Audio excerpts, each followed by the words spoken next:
إن الحمد لله نحمده ونستعينه ونستغفره ونعوذ بالله من شرور أنفسنا ومن سيئات أعمالنا من يهده الله فلا مضل له ومن يضلل فلا هادي له أشهد أن لا إله إلا الله وحده لا شريك له وأشهد أن محمدًا عبده ورسوله أعوذ بالله من الشيطان الرجيم بسم الله الرحمن الرحيم يا أيها الذين آمنوا كتب عليكم الصيام كما كتب على الذين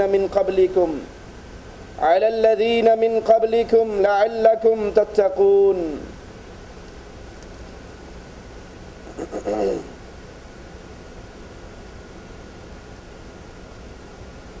عبادت کی نیت سے کھانا پینا چھوڑنا اور اپنی بیوی سے ہم بستری چھوڑنا ثواب کی امید رکھتے ہوئے طلوع فجر سے لے کر غروب آفتاب تک یہ عمل روزہ کہلاتا ہے. رسول اللہ صلی اللہ علیہ وسلم فرماتے ہیں اسلام کا تعارف کرواتے ہوئے بنی الاسلام علی خمس کہ اسلام کے 5 ستون ہیں جس پر اسلام کی بلڈنگ استوار ہے، کھڑی ہے. اور یہ یاد کر لیجئے ان ستونوں میں سے اگر کسی نے کسی ایک کا انکار کیا تو اس نے اسلام کی بلڈنگ کو گرا دیا. اب وہ 5 چیزیں کیا ہیں جس پر اسلام کی یہ بلڈنگ کھڑی ہے؟ اللہ کے پیارے حبیب علیہ الصلاۃ والسلام فرماتے ہیں شہادتی اللہ الہ الا اللہ وان محمد رسول اللہ. سب سے پہلی چیز اسلام کی بنیاد جس پر اسلام مسلمان جس کا اقرار کرنے کے بعد ایمان کے دائرے اسلام کے دائرے میں داخل ہوتا ہے وہ لا الہ الا اللہ کی گواہی کہ اللہ عز و جل کے علاوہ کوئی الہ نہیں، کوئی مشکل کشا نہیں، کوئی عبادت کے لائق نہیں، کوئی معبود برحق نہیں، اور محمد کریم صلی اللہ علیہ وسلم مالک عز و جل کے سچے رسول، اللہ کے بندے. یہ پہلی چیز ہے جو اس کو تسلیم کر لے. پھر اس کے بعد اللہ کے پیارے حبیب علیہ الصلاۃ والسلام فرماتے ہیں وَإِقَامِ الصَّلَاةِ وَإِيتَاءِ الزَّكَاةِ. پھر وہ نماز کی ادائیگی کرے، پھر زکوٰۃ ادا کرے. جو توحید کو سمجھے اسلام اس کو دوسری چیز کی دعوت دیتا ہے اور وہ چیز نماز کا قیام. جیسے رسول اللہ صلی اللہ علیہ وسلم حضرت معاذ کو یمن کی طرف روانہ کرتے ہوئے دعوت کا اسلوب سکھاتے ہیں. اے معاذ، سب سے پہلے ان لوگوں کو جس چیز کی دعوت دینا وہ لا الہ الا اللہ کی دعوت، رسول اللہ صلی اللہ علیہ وسلم کی رسالت کو قبول کرنے کی دعوت. اگر یہ اس کو مان لیں پھر ان کو نماز کی دعوت دینا، اگر نماز کی دعوت کو مان لیں تو پھر ان کو زکوٰۃ کی دعوت دینا. تو یہ حدیث بھی ہمارے سامنے اسلام کے ستون گنوا رہی ہے. سب سے پہلے لا الہ الا اللہ محمد الرسول اللہ کے اقرار، پھر نماز کی ادائیگی، پھر مالک عز و جل اگر مال دے تو اس میں سے زکوٰۃ ادا کرنا، وحج البیت وصوم رمضان. اور پھر اللہ مال دے، اللہ پیسہ دے، طاقت دے، استطاعت دے تو زندگی میں ایک مرتبہ اللہ عز و جل کے گھر کا حج کرنا. اور اللہ اگر رمضان کا مہینہ ہماری زندگیوں میں آئے تو اس رمضان کے مہینے میں روزے رکھنا. یہ چوتھا رکن ہے جس پر روزے فرض ہوں. جو روزہ رکھنے کی استطاعت رکھتا ہو اور پھر وہ رمضان کے روزے نہ رکھے، جس کے اوپر زکوٰۃ فرض ہو اور پھر وہ زکوٰۃ ادا نہ کرے، اس نے اسلام کے ستون کو گرا دیا. اور جس نے اسلام کے ایک ستون کو گرا دیا اس کی اسلام کی بلڈنگ گر گئی. اسی لیے ابو بکر رضی اللہ عنہ وارضا جب زکوٰۃ کا انکار کرنے والوں سے جہاد کے لیے اعلان کرتے ہیں تو صحابہ کہتے ہیں اے اللہ کے پیارے حبیب محمد علیہ الصلاۃ والسلام کے پہلے خلیفہ، کیا تو ان سے جنگ کرے گا ان سے جہاد کرے گا جو نماز پڑھتے ہیں، جو حج کرتے ہیں، جو روزے رکھتے ہیں۔ ابو بکر صدیق رضی اللہ عنہ وارضہ فرمانے لگے ہاں میں ان سے جنگ کروں گا جو زکوٰۃ اور نماز میں فرق کریں گے۔ اللہ کی قسم اگر ایک رسی جو رسول اللہ صلی اللہ علیہ وسلم کو دیا کرتے تھے مجھے دینے سے انکار کریں گے، اس رسی کے لینے کے لیے بھی میں جہاد کروں گا، کیونکہ اسلام کے 5 ستونوں میں سے اگر کسی نے ایک کا انکار کیا تو وہ اسلام کے دائرے سے نکل جاتا ہے، اس کی یہ بلڈنگ گر جاتی ہے۔ 2 ہجری کے اندر مالک عز و جل کی طرف سے یہ روزہ اہل ایمان پر فرض ہوا۔ قرآن حکیم بیان فرماتا ہے یا ایھا الذین آمنوا کتب علیکم الصیام، اے اہل ایمان تم پہ روزے فرض کیے گئے ہیں، کما کتب علی الذین من قبلکم، جیسے تم سے پہلے لوگوں پہ فرض کیے گئے۔ یہ روزے رکھوانے کا مقصد کیا ہے؟ تمہیں صبح سے شام تک بھوکا اور پیاسا رکھنے کا مقصد کیا ہے؟ لعلکم تتقون، تاکہ تم متقی بن جاؤ، تمہارے دل میں اللہ کا ڈر، اللہ کا تقوی، اللہ کا خوف پیدا ہو جائے، اللہ کی عبادت کا مفہوم تمہارے دلوں میں اتر جائے۔ پانی حلال ہے، کھانا حلال ہے، پاک ہے، موجود ہے، کمرے کے اندر تنہا ہو کوئی نہیں دیکھ رہا، لیکن رمضان کے دنوں کے اندر اس پانی کو اپنے پیٹ میں نہیں اتارتے، اس کھانے کو حلق سے نیچے نہیں اتارتے۔ کیوں؟ اللہ کے ڈر کی وجہ سے۔ یہ اللہ ٹریننگ کورس کروا رہا ہے، تربیت کر رہا ہے۔ یہ رمضان کا 1 مہینہ باقی مہینوں کے لیے ہمیں راستہ اور منہج دے رہا ہے کہ اگر تم اللہ کے حکم سے دن کے اندر حلال چیزوں سے باز آ جاتے ہو تو افطاری کرنے کے بعد اللہ نے جو چیزیں حرام کی ہیں اس سے بھی باز آ جاؤ۔ اس روزوں کا مقصد، اس عبادت کا مقصد لعلکم تتقون، تاکہ تمہارے دلوں میں اللہ کا ڈر پیدا ہو، اللہ کا خوف اور تقوی پیدا ہو کہ پانی ہے تو حلال، لیکن چونکہ میں روزے سے ہوں اللہ کی شریعت مجھے اجازت نہیں دیتی میں اس پانی کو پیوں، کھانے کو کھاؤں، بیوی کے قریب جاؤں۔ یہ سبق ہے، یہ آپ کی تربیت ہے۔ جب آپ نے افطار کر لیا اب بھی خیال کرو میں سگریٹ پی رہا ہوں، سارا دن سگریٹ نہیں پی، اس لیے کہ اللہ نے حرام، اللہ کی طرف سے پابندی، پانی پر پابندی، کھانوں پر پابندی، پھلوں پر پابندی۔ اب افطاری کرنے کے بعد میں اب بھی اسی اللہ کا پابند ہوں، میں آزاد نہیں ہوا۔ مسلمان کی ساری زندگی اللہ کی شریعت کی غلامی میں گزرتی ہے، تو افطاری کے بعد دیکھوں میں حلال کھا رہا ہوں یا حرام۔ اور یہ روزہ پوری امت مسلمہ کا اتفاق ہے کہ مسلمانوں پر یہ فرض ہے، اس کی فرضیت کا انکار کرنے والا کافر ہے۔ آپ نے اکثر دیکھے ہوں گے مسلمان رمضان کا روزہ آتا ہے، نمازیں پڑھ رہا ہے، روزے نہیں رکھتا، اندر کمرے میں بیٹھ کے چھپ کے کھا لیتا ہے۔ جس طرح نماز کا تارک کافر ہے اسی طرح روزے کا انکاری بھی کافر ہے۔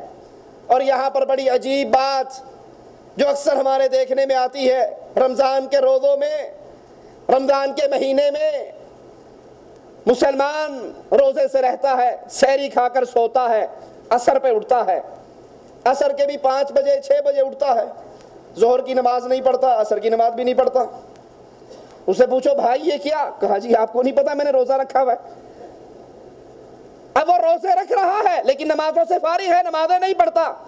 تو ایسا روزے دار بھوکا اور پیاسا رہ رہا ہے، اس کے روزوں کی اللہ کے دربار میں کوئی قیمت نہیں۔ جو 2 بجے سحری کھا کے سو جائے، نہ فجر پڑھے، نہ ظہر پڑھے، نہ عصر پڑھے، اور کوئی پوچھے کیوں نہیں پڑھتا ہے، جی بس روزہ رکھا تھا نا تو بھوک لگتی ہے، پیاس لگتی ہے، جاگتے ہوئے سارا دن سو کر گزارتا ہوں، ساری رات جا کر گزارتا ہوں۔ جو نماز کا تارک ہے اس کے روزے اس کے لیے کوئی فائدہ مند نہیں، اور جو روزوں کا تارک ہے، جو روزوں کا انکاری ہے، اس کی نماز اور اس کا لا الہ الا اللہ اس کے لیے کوئی فائدہ مند نہیں۔ رمضان کے یہ روزے ہر مسلمان بالغ، عاقل، مقیم، مرد، عورت، ان پہ فرض ہے۔ ہاں اگر وہ سفر کی حالت میں ہے چاہے افطار کر لے چاہے رکھ لے، اور رمضان کے بعد جتنے دن سفر میں رہا اس نے روزے نہیں رکھے اس کی قضا ادا کرے۔ اور یہ روزے رکھنے کے لیے حالت ایمان، ثواب کی نیت یہ بڑی ضروری ہے۔ رسول اللہ صلی اللہ علیہ وسلم فرماتے ہیں، صحیح بخاری و مسلم کی روایت ہے، من صام رمضان ایمانا واحتسابا غفر له ما تقدم من ذنبی۔ یہ بڑی عظیم خوشخبری اہل ایمان کے لیے، یہ رمضان کا مہینہ جو ابھی قریب آنے والا ہے، ابھی سے اس کی تیاری کر لو۔ یہ رجب کا مہینہ ہے، اگلا شعبان ہے، پھر رمضان ہے، ابھی سے ذہن سازی کرو۔ جیسے تاجر کاروبار کے لیے حج کا سیزن ہو، کاروباری سیزن ہو، تاجر پہلے سے پلاننگ کرتے ہیں، اس سیزن میں نے کیا کمانا ہے۔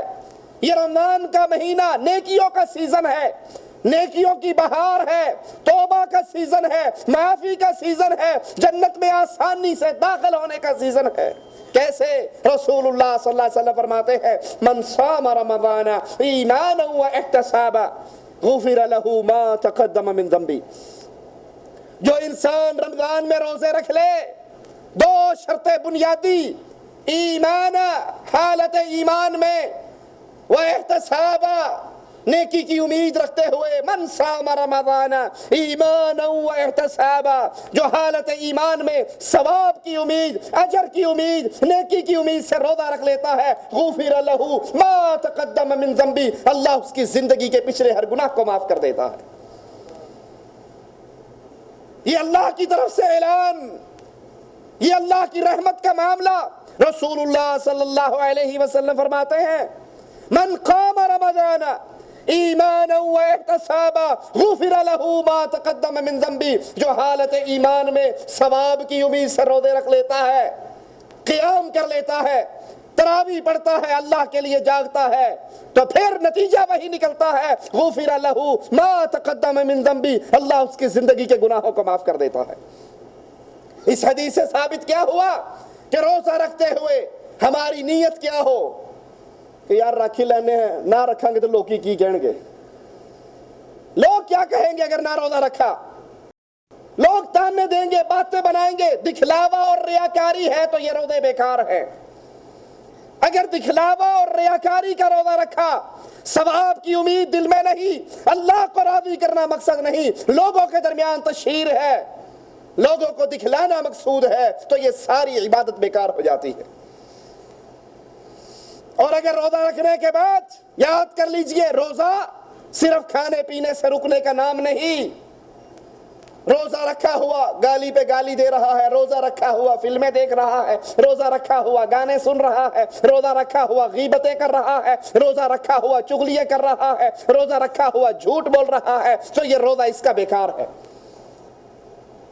کیونکہ روزہ صرف کھانے پینے اور شہوت پوری کرنے سے رکنے کا نام نہیں، بلکہ روزہ کس چیز کا نام ہے؟ آئیے رسول اللہ صلی اللہ علیہ وسلم کا یہ فرمان سنیں جو صحیح بخاری میں موجود ہے، من لم یدع قول الزور، جو جھوٹ بولنے سے باز نہ آئے، والعمل به، اس پر عمل کرنے سے باز نہ آئے، جھوٹ بولنے سے نہیں رکتا، جھوٹی باتوں پہ عمل کرنے سے نہیں رکتا، فلیس للہ حاجۃ، اللہ کو کوئی ضرورت نہیں، اللہ کو کوئی حاجت نہیں کہ یہ بھوکا اور پیاسا رہتا ہے، اللہ کو اس کے بھوک پیاس کی کوئی ضرورت نہیں، یہ اپنا کھانا چھوڑ دے، اپنا پینا چھوڑ دے، لیکن یہ کھانا اور پینا چھوڑنا اللہ کے ہاں میزان میں اس کے لیے وزن نہیں رکھتے، کیونکہ روزہ سارے اعضاء کا روزہ ہوتا ہے، آنکھ کا روزہ ہے، ہاتھ کا روزہ ہے، زبان کا روزہ ہے، ہر عمل کو روک لیجئے، روزہ تو ڈھال ہے، ہر عمل کو روکیے، ہر غیر شرعی عمل، ہر وہ عمل جس سے آپ کے روزے کے نمبر کم ہو،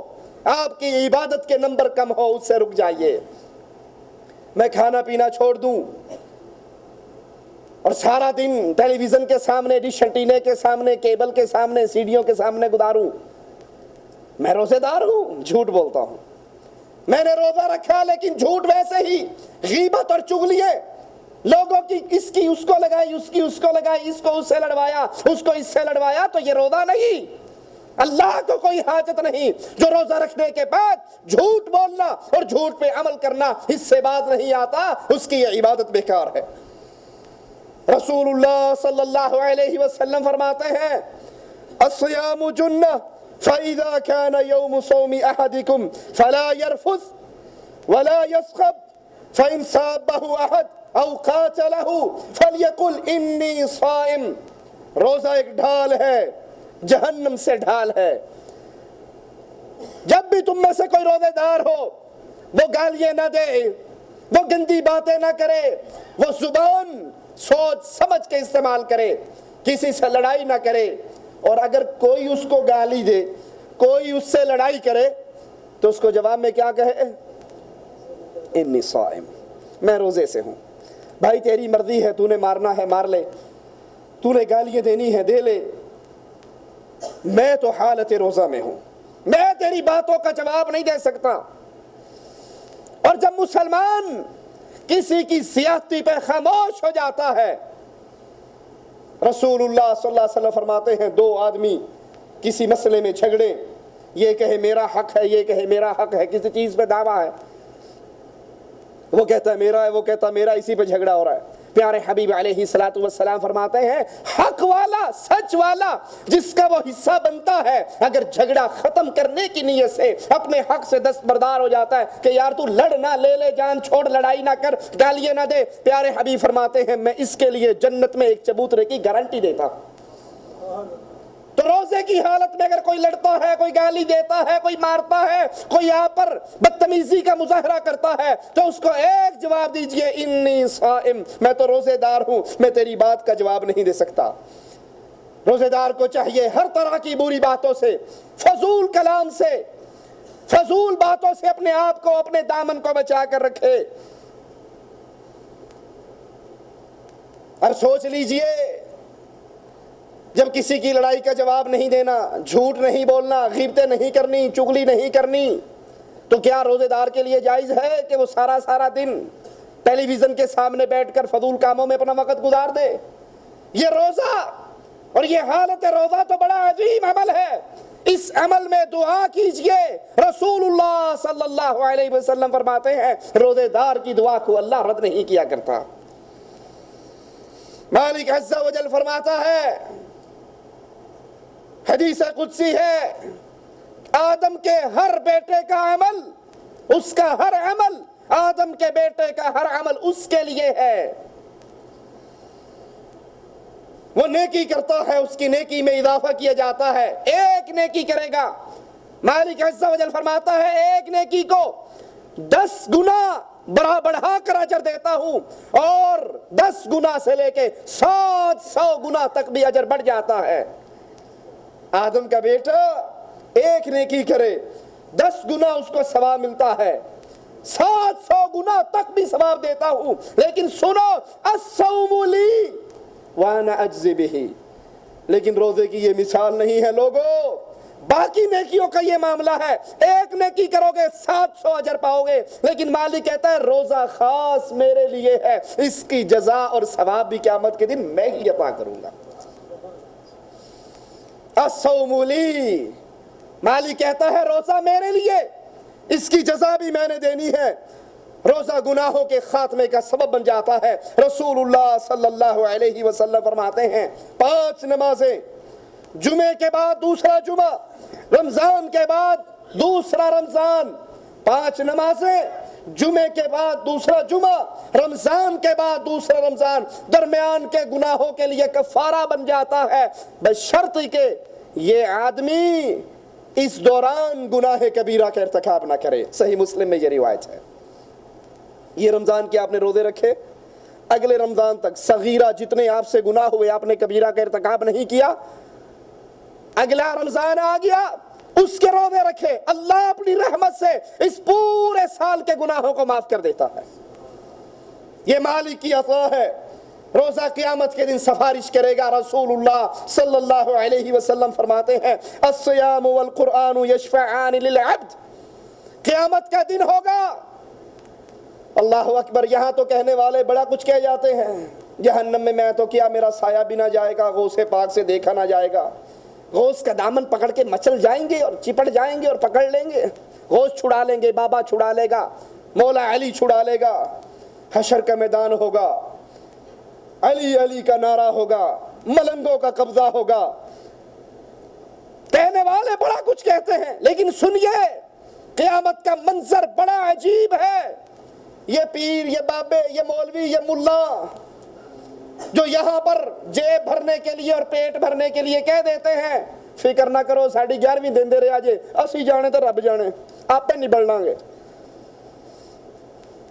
لیکن قیامت کا منظر کیا ہے؟ محمد کریم علیہ الصلوۃ والسلام مومنوں کی ماں عائشہ کی گود میں سر رکھے لیٹے ہوئے سوئے ہوئے، عائشہ کی آنکھوں سے آنسو گرتا ہے، آقا کے چہرے مبارک پر اٹھ جاتے ہیں. کہتے ہیں عائشہ کیوں رو رہی ہے؟ جواب میں کہتی ہے یا رسول اللہ صلی اللہ علیہ وسلم قیامت یاد آ گئی تھی، حشر کا میدان یاد آیا تھا. اللہ کے پیارے حبیب، کائنات میں آپ کو عائشہ سے بڑھ کر کسی سے پیار نہیں ہے، کیا اس عائشہ کو حشر کے میدان میں یاد رکھو گے؟ پیارے حبیب علیہ الصلوۃ والسلام نے فرمایا عائشہ 3 موقع آنے والے ہیں، 3 گھڑیاں ایسی ہیں کوئی کسی کو یاد نہیں رکھے گا، محمد عائشہ کو بھول جائیں گے صلی اللہ علیہ وسلم. یہ وہ منظر ہے قیامت کا. لیکن یاد کیجئے اللہ کے پیارے حبیب روزوں کے بارے میں کیا فرما رہے ہیں. قیامت کا دن ہوگا، یہ روزہ، یہ قرآن قیامت کے دن سفارشی بن کے اللہ کے دربار میں پیش ہوگا. روزہ کہے گا اللہ کمرے میں کیلا ہوتا تھا، فریج میں پھل ہوتے تھے، کھانا موجود تھا، سب کچھ، لیکن اللہ میں اس کے اور اس کی تمناؤں کے درمیان میں رکاوٹ بنا رہا. اللہ اس نے میرا خیال رکھتے ہوئے کبھی تیری نافرمانی نہیں کی. قرآن کہے گا اللہ لوگ راتوں کو سوتے تھے، کاروبار کرتے تھے، میں اس کو ساری رات جگایا کرتا تھا، یا رات کا کچھ حصہ جگایا کرتا تھا، یہ میری تلاوت کرتا تھا. اللہ آج یہ تیرا بندہ تیرے سامنے ہے، دنیا میں اس نے ہمارا خیال رکھا، آج ہم اس کی سفارش کرتے ہیں، اللہ اس کو معاف کر دے. پیارے حبیب نے فرمایا اللہ عز و جل روزے اور قرآن کی شفاعت قبول کر کے اس بندے کو جنت عطا کر دے گا. یہ رمضان کا مہینہ لڈو کھیلنے کے لیے نہیں، روزہ رکھ کر سونے کے لیے نہیں، اس کے دن اور راتیں ضائع کرنے کے لیے نہیں، گندے چینل کے سامنے بیٹھ کے وقت گزاری کے لیے نہیں. یہ 30 دن کا سیزن آج پتہ لگتا ہے پہلا روزہ ہے اور کچھ دنوں بعد پتہ لگتا ہے رمضان جدا ہو گیا. اس کو کمائیے، اس میں اپنے سفارشی ڈھونڈیے، اور قرآن بھی سفارشی ہوگا قیامت کے دن، اور یہ روزے کی عبادت آپ کے لیے شفاعت کا سبب بنے گی. مسند احمد میں یہ روایت ہے، روزے دار افطار کے وقت پیارے حبیب علیہ الصلوۃ والسلام نے فرمایا، صحیح بخاری میں یہ حدیث ہے، روزے دار کے لیے 2 خوشی ہے، 2 خوشیاں ہیں.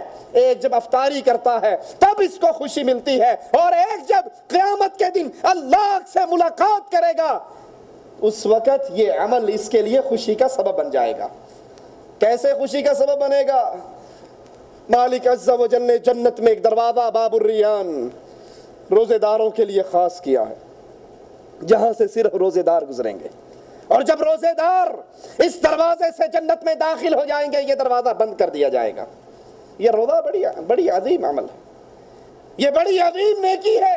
رسول اللہ صلی اللہ علیہ وسلم حضرت حفصہ سے جب ناراض ہوتے ہیں آسمان سے جبرائیل اتر آتا ہے اور کہتا ہے یا رسول اللہ صلی اللہ علیہ وسلم حفصہ سے رجوع کیجئے، یہ دنیا میں بھی آپ کی بیوی ہے، یہ جنت میں بھی آپ کی بیوی ہے. اللہ کو یہ بندی بڑی پسند ہے. کیوں؟